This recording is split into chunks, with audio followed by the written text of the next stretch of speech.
Kami dari kelompok 6 di sini kami akan mempresentasikan PPT atau hasil diskusi yang kami bikin. Pengecilan ukuran, teknik dan analisis. Pengecilan ukuran merupakan proses penting dalam banyak industri, dari farmasi hingga manufaktur. Proses ini bertujuan untuk mengurangi ukuran PAL. Contoh alat pengecilan ukuran. Yang pertama, crusher.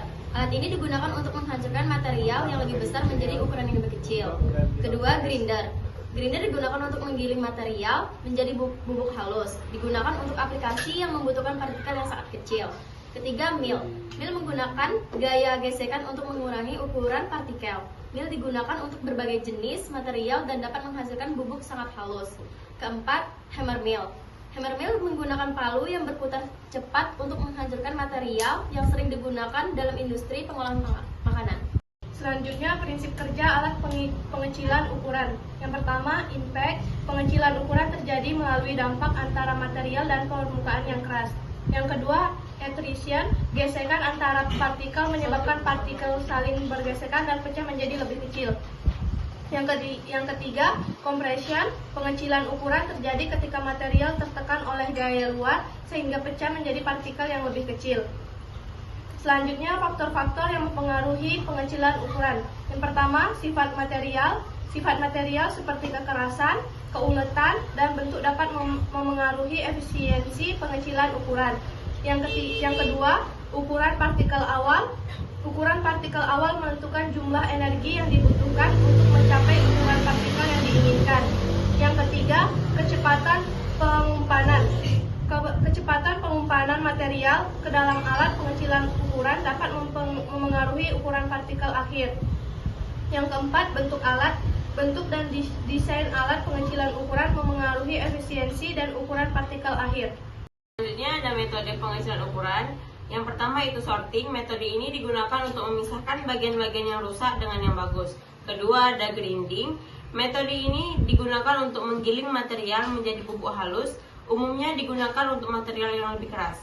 Selanjutnya ada milling. Metode ini menggunakan gaya gesekan untuk mengurangi ukuran partikel. Umumnya digunakan untuk material yang lembut.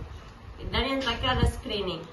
Metode ini memisahkan material berdasarkan ukuran partikel menggunakan jaring atau saringan. Selanjutnya, alat pengayakan. Yang pertama, sieve shaker. Alat ini menggunakan getaran untuk memisahkan material berdasarkan ukuran partikel. Yang kedua, rotary screen. Alat ini menggunakan putaran untuk memisahkan material berdasarkan ukuran partikel, cocok untuk material yang lebih berat.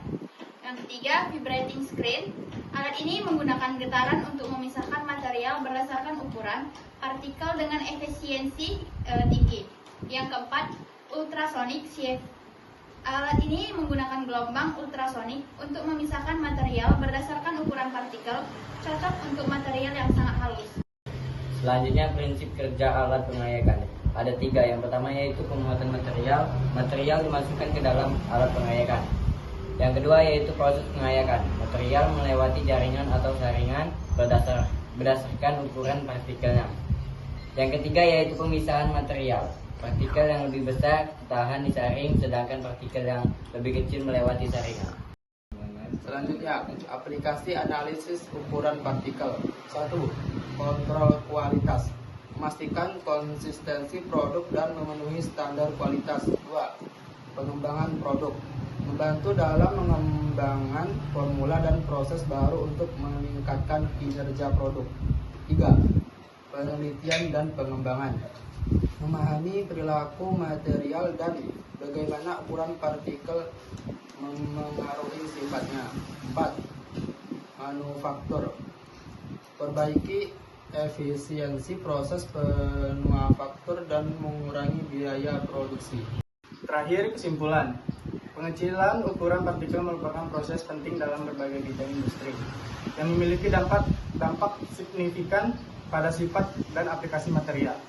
Analisis ukuran partikel membantu dalam mengontrol kualitas produk dan meningkatkan efisiensi proses manufaktur.